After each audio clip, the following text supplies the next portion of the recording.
Broadcasting from the road here rather than from the EPR Creation studio, since I'm on the road to go to a wedding tonight. Great opportunity on the best day of football so far this year to do an immoral thing. Well, at least participate in something that should be immoral or should be socially unacceptable at this time of year. Anyhow, it's the Hot Takes podcast version of Doc Staples of Unconquered with Doc Staples. Geez, I'm all out of sorts here, but not as out of sorts as Florida State was through most of the game against Clemson. As always, this podcast brought to you by EPR Creations, bringing you the best of internet marketing and website development for an affordable price, by Louis Marquez of Keller Williams Realty in Jacksonville, Florida, Shenandoah Real Estate in the Research Triangle of North Carolina, and by Garage Makeovers, the #1 garage remodeling company in South Florida. And we're bringing on a new sponsor. I'm very excited about this coming up this week for the first time in quite a while. Somebody I really believe in what he has to offer. For those of you looking for home mortgage stuff, Justin Galloway from Benchmark Home Loans is a guy to call. He can do home loans in a variety of states. I'm going to have a lot more about this once everything comes on board officially this week, but give everybody a heads up in case you're starting to look into relocating. Definitely worth rate shopping and all of that. And Justin is a great person to talk to for that, to make sure that you get the best possible deal, and that not only that you get taken through the process with the absolute best service possible. So really thankful to have that happening here soon. But more information about that coming up on the next episode. This is going to be a pretty quick one because, again, I've actually got to suit up here real soon, and just going to go ahead and get through this. There's a lot to talk about in this. I mean, it's a good thing bye week's coming up just for the podcast, because there's so much to break down here. I'm going to want to go through this entire replay, doing a breakdown on video and all of that for Patreon. But bottom line to me in this one is survive and advance. This is, Florida State won with their B- game, maybe C+ game in this game. They did not play well in this game. And frankly, Clemson outplayed Florida State and really should have won the game. They got outplayed. They brought their, C+, B- game again, and this time against a good football team in a very hostile environment, and a proud football team with a lot of good athletes and a great defense, really good defense. And they managed to find a way to win the football game. And that's something that really good teams find ways to win games where they don't play well, where they get outplayed. And this team has done that now, 3 times this year, really. I mean, this team has yet to play a clean game, has yet to play well. I mean, the Southern Miss game, you go back to my evaluation of that one. And what I said there is, look, this team just won. This team just scored 66 points, and they didn't even play well. Well, they have yet to play well this season. And they're 4-0 through a stretch that a lot of people thought they might go 2-2. And 3-1, most people from, most Florida State fans, if you'd asked them at the beginning of the season, 3-1 at the end of this month, you take it or leave it. Most folks are going to go ahead and take that 3-1 at the beginning of the year. Rolling the dice, that's a tough thing to do. But, and here I am, I'm watching the end of the first half here. Got it on the background. Oregon just bludgeoning Colorado. I've got a gentleman's bet that on the Inside Carolina Game Plan podcast at the end of that, we covered a little bit from the other games this week, and I've got a gentleman's bet on this one that Oregon wins by 38 or more. Feeling pretty good about that. Coming close to the end of the second quarter here, but they're just flat out classing a Colorado team that's not a very good team, but has played much better than the sum of their parts so far against lesser competition in the season. Well, Florida State has not outplayed their level against good competition, and yet they're still winning because they've got some really good parts. And so far, Florida State, the parts are greater than the sum so far. The whole has not been greater than the parts to this point. And they're going to have to get some things together and figure some things out. The bye week couldn't come at a better time to regroup try to get a little healthier. I mean, I've had a similar shoulder injury to what Jordan Travis has, and there's only so much that's going to happen to that during the season. I mean, you can't really get that healthy because the moment you get hit and everything else, I mean, it's just he's going to be battling that probably all season to some degree. But you're trying to get him healthier, and that can happen. You can get to where it's more manageable, but the bye week couldn't come at a better time as they need to evaluate some things personnel-wise. They need to get some guys back in terms of health and figure out what their best matchups are. And there's another touchdown by Oregon. Jeez, wow. But basically in this game, it did come down to one. A lot of the things that we covered in the game plan or the preview podcast, some of those things didn't really transpire because I thought Cade Klubnik played better than I expected him to play. I think partly Florida State didn't get as much pressure on him as I expected them to be able to do. I thought overall Clemson really schemed well to compensate for their lack of playmakers at wide receiver, and they managed to squeeze as much blood out of that turnip as they could, and they were able to get some key runs and just basically keep at it over the course of the game. And then Florida State missed too many opportunities on the offensive side of the ball, and we'll break that down just a little bit more in a couple of minutes. But to make this a game that Clemson really was in position to win. Nevertheless, the one thing that I did say that I think this game boiled down to, I think I did get this right, and that is ultimately it was the team with the playmakers, with the difference makers that was able to win. This game boiled down to Florida State had Keon Coleman, Florida State had Johnny Wilson, Florida State had a couple, had a couple of those players on the defensive line that were able to make the difference when push came to shove. That was the difference in this game. Johnny Wilson had some huge catches. That first one at the beginning of the second half, long catch where he just ran right by, and you've got the big body, put it on him, and you got a 40-some yard catch to begin with, and they didn't make that pay off for a touchdown, but they were able to get a field goal out of that drive and put themselves right back in position. Turned out to be pretty big. And then Keon Coleman, the 2 touchdowns that he had, including the game winner, which he just mossed a guy. I mean, I was sitting next to my wife on that one in overtime, and when I saw them motion to that formation, you're in the 12 personnel, they motion the back in the backfield, and I saw Clemson check to single high, and I turned to her, I was like, well, that's going top screen. They got the matchup they wanted. That should score. And that's exactly what they did. That's exactly what they wanted. They set up in that formation and motioned to what they wanted to set up exactly that matchup. And they were able to do that a little bit in this game and take advantage of that. Now, the thing is, they were not as consistent in taking advantage of some of those matchups as you'd like to see. Clemson managed to win some of those. Clemson's corners, I think, are the best set of corners Florida State's going to play this year by a good bit, at least until the playoff, and probably even within the playoff. I mean, those guys are really good. But there were opportunities that they had where guys had their hands on footballs, making contested catches that they have made in the past. And they just didn't make the catch. That was just the reality of it. So, I thought overall it boiled down, though, to the end, those guys making the plays that they needed to make when the chips were down, and that was the difference in the ballgame. Now, let's talk about the offense, the Florida State offense versus the Clemson defense. What you're looking at there, first of all, I thought Clemson did a phenomenal job in terms of limiting Florida State's big plays.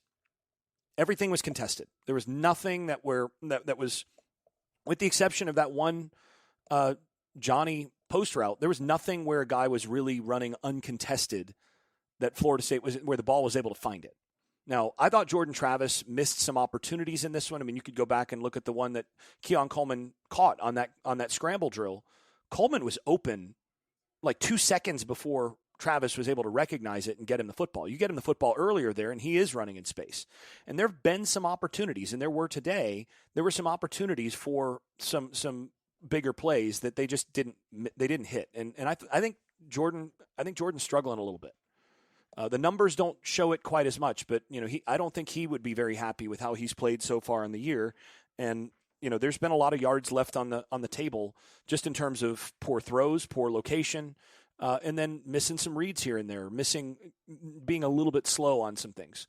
And there's still room to get better there. So you add to that, though, that they still aren't getting the running game going enough, or not as much as they'd like. I mean, you look at the overall in this, and you can see what Clemson was able to do here. Clemson was able to limit Florida State to 1.7 yards per carry in terms of sack-adjusted rush average. That's not great, right? Florida State with Benson and Hill and the rest needs to be averaging more than 1.4 yards per carry when handing the football off. But Trey Benson, 7 carries for 25 yards, 3.6 yards per carry. Rodney Hill, 3 attempts for 1 yard, 0.3 yards per carry. Toafili, 2 carries for 0 yards, 0 per carry. And again, this is a game where, I mean, it's pretty obvious that Florida State misses Trayshawn Ward. And they're going to have to figure out some solutions for that.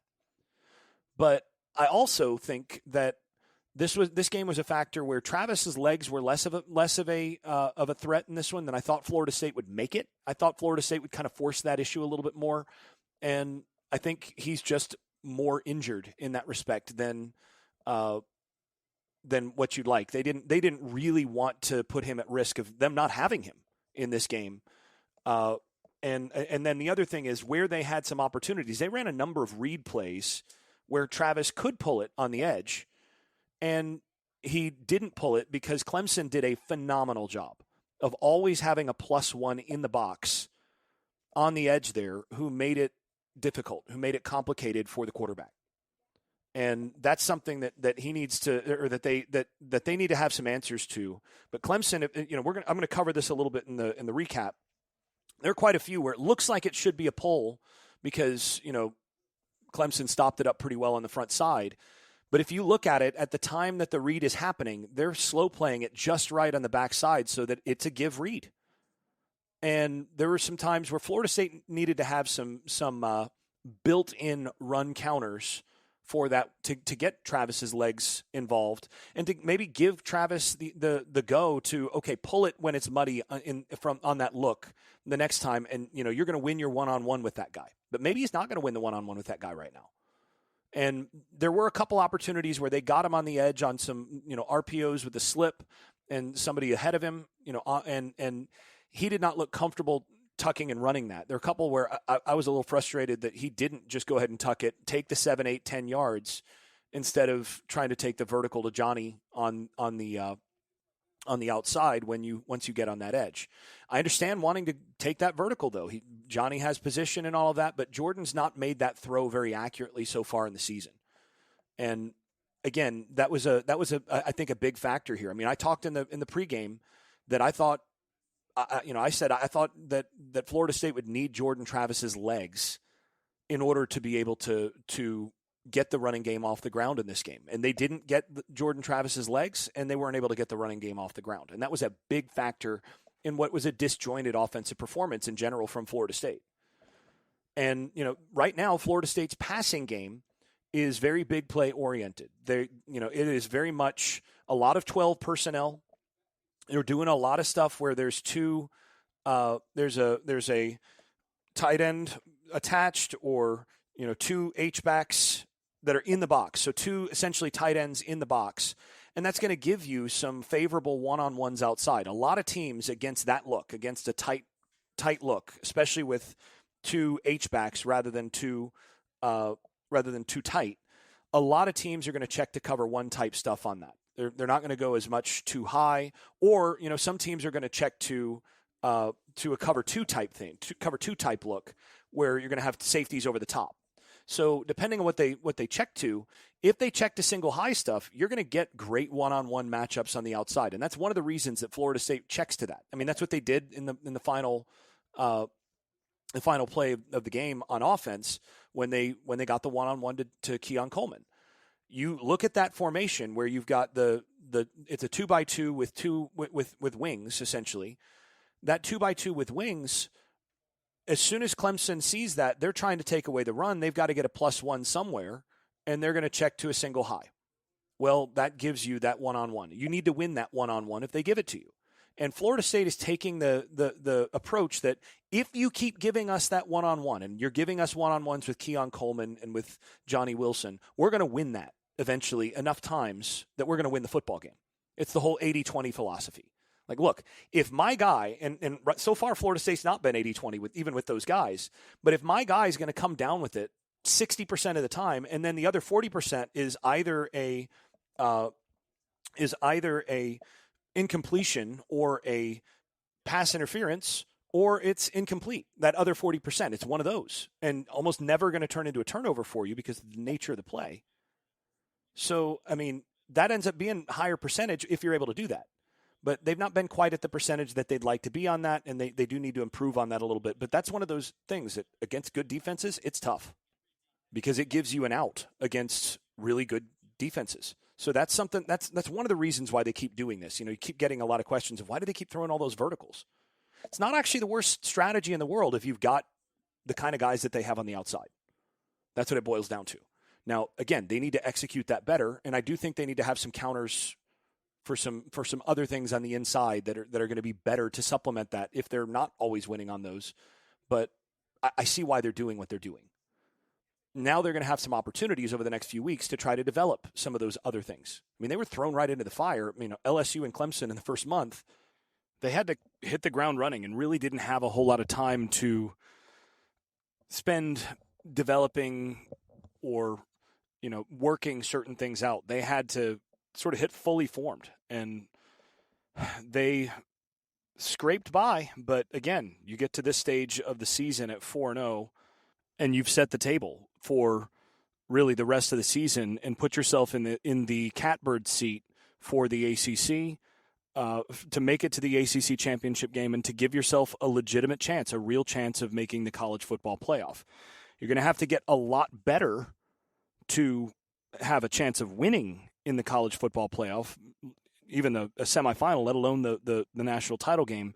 But you do feel like the pieces that you have might be good enough to get you to that point where you can win. They're not good enough right now to where they would win in that scenario, most likely, but you feel like there's still answers on this roster and a chance to get a good bit better. So, again, talked about why they're going with so much 12 personnel and how they're getting – that's creating the one-on-one opportunities that they want on the outside. And again, you've just got to make those plays just a little more consistently than they have. And then once you start doing that, you start to get more and more dangerous. I do think, though, that the offense, really, they left a lot of plays on the field. I mean, you think about the drop by Biscuit, that little tight end screen that they had set up for him. If you go back and you watch that replay, he's in a position where he's got probably 8, 9, 10 yards initially. And if he breaks a tackle or slips a tackle there which there's a good chance of because of the size situation, he could be running for a really long time on that play. And it was a bad drop. And Keon and Johnny each had some contested drops where you expect them to come down with those footballs. Johnny's going to drop one or two every so often anyway. You don't expect Keon to have a couple of the ones that he had where he didn't come down with it. And, those are key plays that they were close on, and they just didn't finish. And then Jordan Travis had some misses where if he puts a good ball on target, they're in position to really do well. Johnny's going to have to catch the ball a little better. Keon's going to have to catch it a little better. But Jordan's really got to find himself a little bit over the next couple weeks for this offense to really hit their stride, because he's not been as efficient and, he's not hit his spots. You think about like a pitcher missing in the strike zone, and he's had a few wild ones too, where he's missed a lot in terms of accuracy and he's not been as accurate as what he needs to be in order for them to have the success down the stretch that they need to have, especially once they start to play true playoff teams. If they get to the college football playoff, they're going to need that. Now, on the other side of the ball, Florida State defense, I thought this was a very, very frustrating game to watch. This was one where, I thought they did a pretty good job of limiting Clemson's running game early overall. I mean, you look at the results here, and what do you've got 146 rushing yards, of which 46 are on one play. So 41 carries for 146 yards. That's 40 carries for 100 yards. You'll take that on the day. Now, that's sack included. So, you adjust for that. They had 164 yards, sack adjusted, 4.3 yards per carry, and that's with the 46-yarder. So you feel like you did pretty well against their backs, against Will Shipley, against Phil Maffa, and that's as good a pair of backs as you're probably going to play the rest of the year, up until, again, the playoffs. So when I say the rest of the year for the rest of the way, I'm talking about regular season. So they did pretty well on that, but they still gave up too many opportunities and didn't find ways to get off the field. And really, it was that made this game so frustrating for anybody, associated with Florida State who wanted that team to win. This is one of those places where that defense, they played, if you start to look at it, they played okay. Again, gave up, 5.4 yards per play? That's in the realm of right around where I expected them to be. That's excellent against a good offense. And Clemson's a good offense. They don't have the playmakers to be an elite offense, and that showed up, and that was really a big part of the difference in this game. But you give up 5.4 yards a play. You have 2 sacks for 9 yards. You've got 5 tackles for loss in the game, you got 3 sacks for minus 22 yards. You got 6 tackles for loss for minus 28. You did pretty well in that, but you've got to find ways to get off the field. And that is the critical thing that they just were not able to do most of the way in this game. They didn't get enough pressure on the quarterback for significant chunks of the game, though, again, some of that is Clemson did a great job of staying in quick drop stuff, a lot of quick game, and they were efficient in what they did in their quick game. I actually gained more respect for Garrett Riley, who I already thought was a pretty good offensive coordinator, really good offensive coordinator. I gained more respect for him in this game because knowing what Clemson's limitations are offensively, personnel-wise, and knowing what they're going against in terms of Florida State, they did a great job of using formation, motion, a lot of different things to keep Florida State off balance and to take advantage of some of Florida State's match cover rules. So they knew that they'd have to scrape out tough yards on the inside, and they had, they gave it to the backs 28 times. So I was expecting about 30, so that's about right. 28 times. They managed to get some runs from Klubnik as well, who the guy actually, in terms of straight speed, runs maybe a little better than I thought.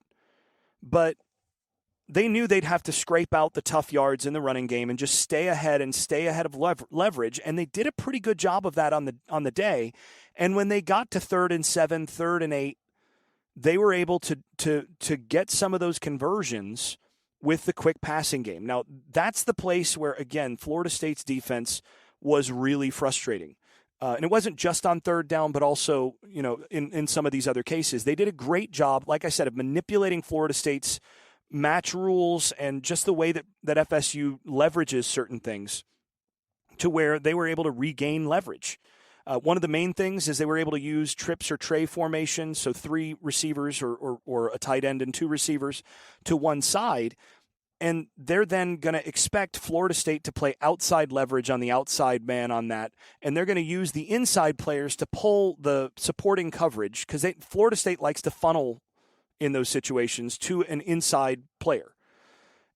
Clemson knows this, so they would go all, let's say trips, all slants. And that outside slant, if you've got the corner with outside leverage, if everybody is matching the player out, that is over them, then that slant is going to come open pretty nicely. Florida State didn't make the adjustments that I would like to see, at least in the first half. They weren't able to adjust to that, and they kept relying on the match situation where that corner with outside leverage is going to break on that and be able to get his hand in there and make it and break it up.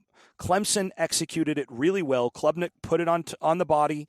Guys were able to make the catch, and they kept getting these 8-9 yard completions that were, again, very frustrating to see and way too easy. They also used some follow concepts. So this is one of those where they hit a couple of Texas concepts where you've got an angle route from the back behind, say, a cross or something coming across on the outside, a dig, that sort of thing. One of them, the touchdown, you had what looked like an inside release. Maybe it was a inside stem corner, I think was what it was. But what they're relying on is with the inside stem, the corner is going to release the outside receiver to the inside cover guy. So you're going to see the linebacker carry that inside release, and then they're going to have a second inside breaking route, like that angle route from Shipley.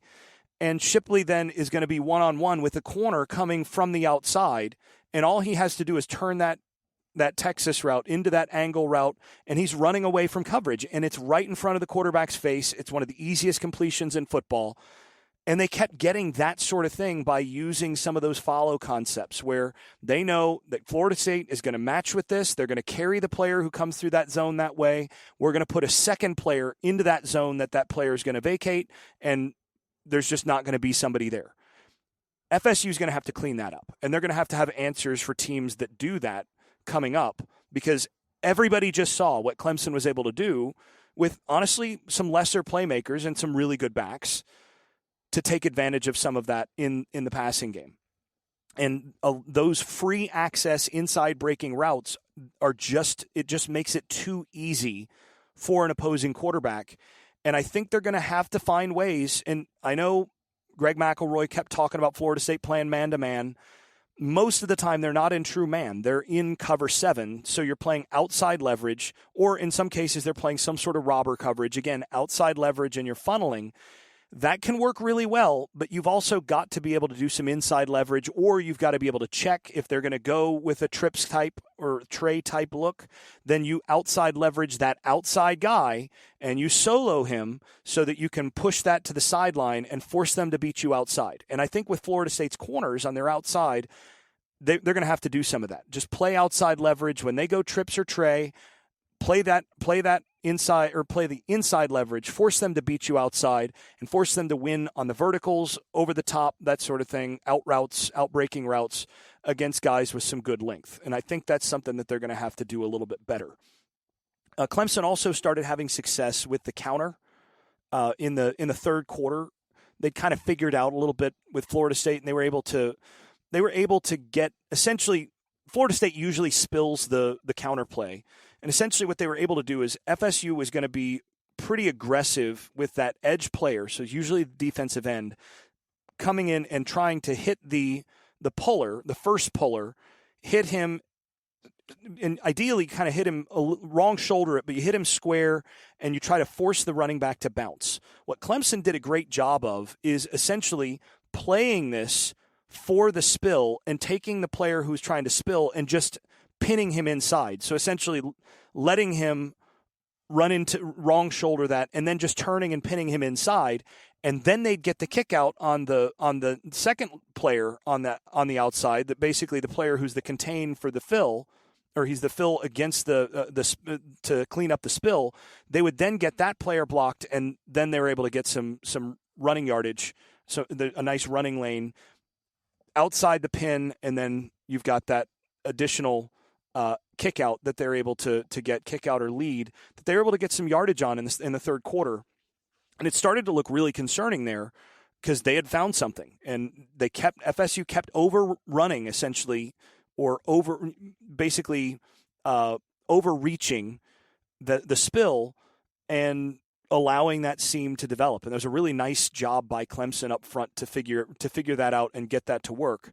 And then Florida State, first of all, got the huge play by DeLoach on a key blitz. We'll talk about that in a little bit. But then they also were able, the quarter actually stopped that, and they basically cleaned that up at the quarter break. They were able to figure out, okay, look, they're hurting us with counter. You got to make sure you don't overrun this as the spiller. You got to take that on a little bit more square, and make sure that they have to bounce it instead of being able to tuck it up once you get pinned inside. So don't get washed on the spill. And then the other thing that they did is they blitzed a bunch more. They run blitzed more in the early fourth quarter especially, but throughout the fourth quarter, and were able to basically get some stops partly as a result of that. So did do a good job of making some adjustments on the fly in the second half and into the fourth quarter. I thought that was overall pretty good from the defensive staff. I didn't think the overall plan was that great in terms of what they were allowing in coverage, knowing what Clemson's limitations are. Again, I don't think Clemson has the outside receivers or even the inside receivers to beat you over the top. To me, I felt the whole time you've got to go ahead and get aggressive with them and play some inside leverage, play some true man with those guys and force them to beat you on that stuff. And they didn't do that, and they gave up too much easy access inside leverage stuff, essentially playing over the top to not give up some of those big plays. And I think that was a mistake. I do think, like I said, that they made some good adjustments in the second half, but I think that they could have had a better plan going in than they did. Now, of course, some key blitzes, they were very well prepared with some blitzes that hit home. And the most notable of those, of course, the strip sack, scoop and score by Deloach, who not only got the strip sack, but also picked up the ball and scooped and scored. Pretty dang athletic play in a key moment for Florida State. And that really was the play that if you're going to highlight one thing, that changed the game. That's why Florida State was able to win this game. And, that's just one where it was a nice setup. Deloach did a great job of not telegraphing that in terms of the blitz. He did a great job of staying disciplined and trusting his speed to get there, because he was coming essentially from the star position or from the nickel type position, well outside because of the wide splits that Clemson likes to use. He came from well outside, and essentially Phil Maffa, the back, had a double read on as a pass protector. And he started at the inside backer, who I think they would have identified as the Mike. He started as an inside backer, and then his eyes have to work to the other backer. And from where he was, it didn't look like there was another backer. Basically, they had that backer way out there, so he never found him. And ultimately, that backer came completely free. And one of the things Deloach did a great job of is locating the football and putting his helmet right through the quarterback's throwing arm, which is where the ball was. And that's why that ball popped out. They coached that. He did exactly what he was coached to do. Also popped up immediately once he felt the quarterback hit the ground, and did a great job scooping and taking it to the house. So extra helmet stickers, player of the game to me. That's the guy that breaks the rock for you. In my view, I don't know who they had break the rock as I record this, but that's the guy that I think you have do it in this one because of that play. And then I think they got some help in overtime. Clemson, I think, did a couple things in overtime that helped them stop them. I think there was a major mistake by Klubnik, not just handing it off on 3rd and 1. They called a play that is just a package for them where I think it was an inside zone or a lead, something like that. I think I need to go back and look at it, but I think it's an inside zone paired with their typical screen on the outside. And generally speaking, it's a box count. And if you have numbers on the outside, you make that throw. And Klubnik did the box count and did what the normal play is going to require there. But in that situation, that's got to be a handoff every time, just based on situation. He was not prepared for that situation as a fourth start of his career, fifth start of his career, true sophomore, made the mistake. And you could see Dabo saying, there was 1 yard, hand the ball off. That's what he's supposed to do there. I also give the Clemson coaching staff some blame on that, because you need to be able to signal hand it. When I was coaching in high school, we had a signal for the opposing, or for our quarterbacks, that basically said, we're running our usual read play here. So, this is a pull. You've got a pull read. You've got a screen on the outside that we had packaged with it. But we had an additional signal that we would use as the final signal of what we signaled in, if we meant hand this ball off, or you're going to come in, unless you want to come and stand by me. That was basically what the signal meant. Hand it off unless you want to come and stand by me on the sideline. So they should have had that packaged in and should have prepared him for that. So yeah. And then on the 4th down, they went right back to the well of what they kept doing throughout the game to get 3rd down conversions with that easy access slant call. And I do think the corner did a better job of staying tight on that and breaking through that. And he was actually going to be coming and ripping through from underneath there. It was possible he might have broken that ball up even if it had gotten there. A great throw, though, would have obviated it. They'd have gotten that conversion. But ultimately, Farmer and Peyton, I think it was actually Peyton that got his hand on the ball, but they combined to get their hands up and knock that down. And again, that's why you recruit length on the defensive line, and Florida State is very fortunate to have that done. So now I got a ton of questions, mailbag stuff. There's no way that I'm going to be able to get all of this in the Hot Takes podcast, and some of these I'll probably want to take a second crack at, even after if I do touch on them just briefly now, because I'm going to need to take a closer look at some of this stuff. I was only able to watch it, 2 or 3 times for almost every play the first time through, but wasn't able to really digest everything this time through. So I will touch on a couple things, and then we'll revisit some of this in the update later this week, probably on Tuesday. Probably release on Tuesday, maybe Wednesday, since it's a bye week. But first question's from Cardinals. Why didn't FSU run Travis more? Is it the injury? Was he just trying to hit on too many big plays? I think it was a combination of things. So number one, I do think the injury was a factor in the game plan. It was obvious that Jordan Travis was very uncomfortable out there with that shoulder and did not want to take contact. You could see it dangling at times where he just, didn't feel good. And so you don't want to do it too much. And they did run him a couple times when they absolutely needed it. But the bigger thing is, in the read game, I thought Clemson did a really good job of handling the backside in ways to present a give read to Jordan Travis to make sure that he handed it off. So if we go back, and I'll show this on some film breakdowns, if you go back and you take a look at this, over and over and over again, they've got a guy on the backside, maybe an extra guy walking down as a safety. Sometimes it's the backer. Sometimes there's pretty much always an extra guy on the backside who is there as an additional guy to muddy that read or to just make it into a give read for Jordan Travis. And they did a great job of making sure that they did that. And that means you'd better be confident that you're going to hold up on the front side. And they really did a good job of that as well. They were committed to take away the run game and to take away Jordan Travis's legs. And they did that about as well as any defense in the country could. So first of all, with their linebackers, there are very few teams in the country that are going to be able to, for example, have a guy run stride for stride down the sideline on a wheel route with Jaheim Bell and not give up ground as a linebacker. Clemson might be one of 2 or 3 teams in the country that has the personnel to do that. LSU, by the way, is one of the other ones. But they took advantage of some of their personnel with their safeties and how much range they have and their linebackers to be able to do some of that. And so basically, if you're Florida State, that means that the read aspect of it kind of gets wiped out. They were able to game you into constantly turning those reads into regular run plays. So for Florida State, that means you have to start doing some other things if you want to get the quarterback's legs involved. And they did a little bit of that. They had some of the called pulls that you're going to get like a little slip with the H out leading the quarterback, a couple of the called pulls with some RPO stuff downfield. And ultimately, those just didn't turn into runs except for, I think, one time. A couple of them probably could have, and Jordan a couple times tried to take the vertical on the outside there, where I think a couple times he might have been better off trying to run it. But for the most part, that's why that all worked that way. All right.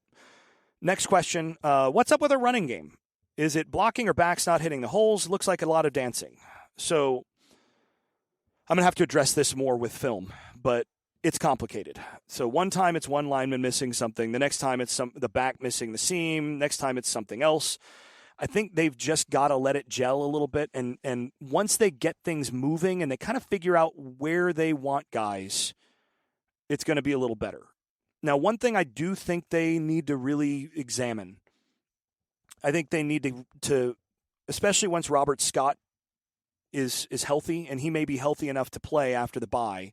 But once you've got a healthy Robert Scott back, I think you need to seriously consider what you're doing at the right tackle spot. So Byers is a really good athlete. He's maybe the best overall offensive lineman on the team at this point.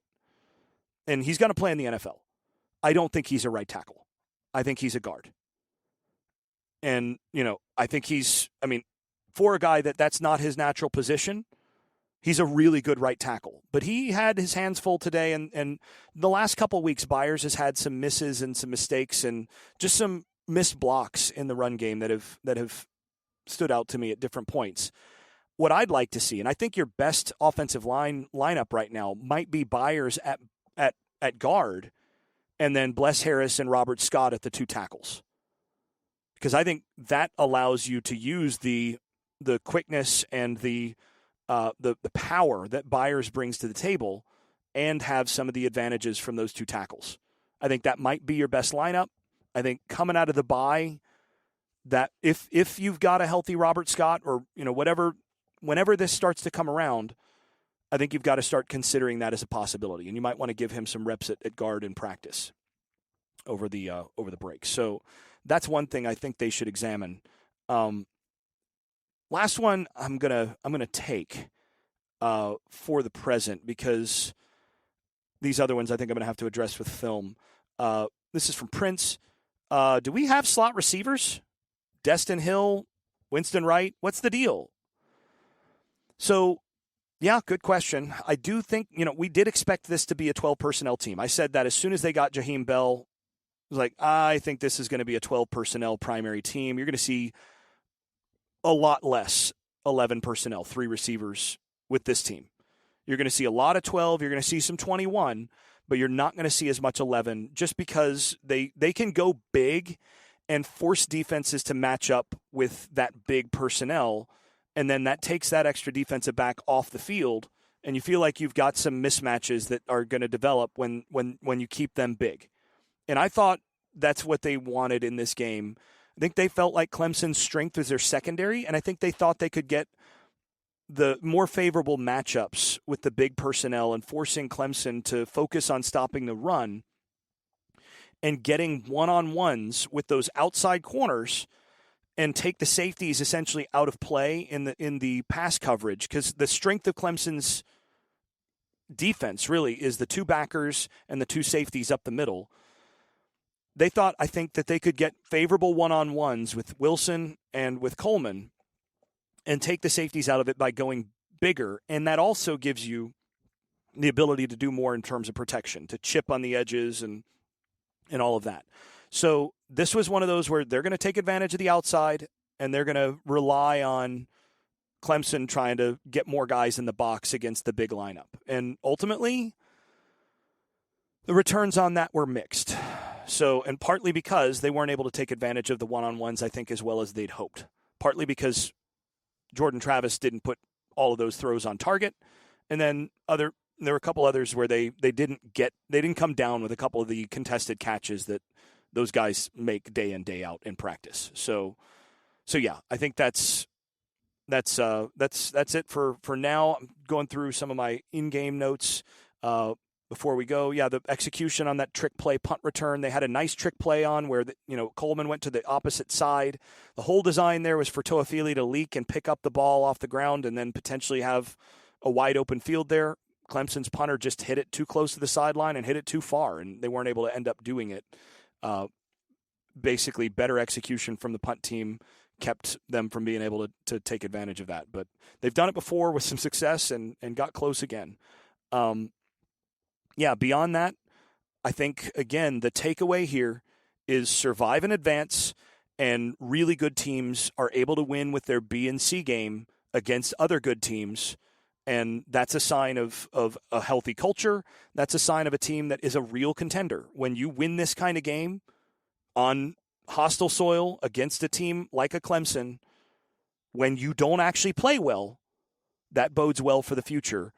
But now you're going to have to get a lot of improvement to be able to play better for when you're going to play teams that still can beat you. And again, moving forward, you've got the bye. Then from the bye, you're going to go into the Virginia Tech game. Virginia Tech is a bad football team this year. Then you've got a Syracuse team that's had a lot of success. You've got Duke, who beat this Clemson team, and that's a good Duke team. And then Wake Forest and a struggling Pitt. So, you got a couple games here that you still should have some personnel advantages. That Syracuse and Duke game, those are not walkovers. But you feel like you should be able to win each of these games going into then that big tilt November 11th with Miami. And I think that's the next one that you kind of have circled on your calendar. Even though, again, like I said, Duke is a team you're going to have to respect. I think Syracuse is a team that if you lay a D game out there, that's a team that's going to beat you. At this point, from this point forward, the remainder of the next 6 weeks or so is all about getting better day to day and improving what you do. Not worrying about whether you beat that team by this much or whatever, or if that team can actually hang with you on the field. It's about getting better day to day at what they need to get better at so that they can actually be good enough when the end of the year comes and when some of these other teams come up that they're going to have to play. They have to keep getting better. But this team, the good thing is this team has a much higher ceiling than they've shown so far. And if they hit that ceiling, well, they could make some waves even into the playoff.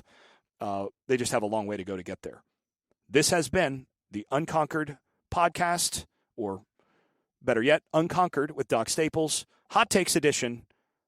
I'm your host, Jason Staples. Thanks for listening.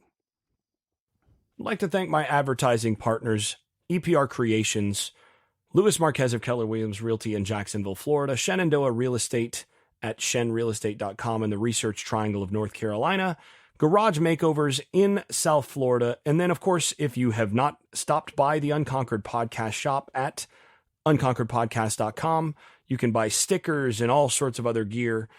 Go ahead and do that. Always helps support the podcast. Thanks also to those supporters over at Patreon, where I post video analysis and field questions for the podcast from supporters. I'm especially grateful to those above the Dynasty level. That is Andrew Garrett, Brian Leininger, Jonathan Kennedy, Lee Caswell, Travis Smith, Tyler Kashishki, Dave Blair, and Bert Bertoldi. If you've been enjoying this podcast, please leave a 5-star rating over at Apple Podcasts or wherever you listen to podcasts. Post us on social media and tell a friend. This has been the Unconquered Podcast. I'm your host, Jason Staples. Thanks for listening. I made this.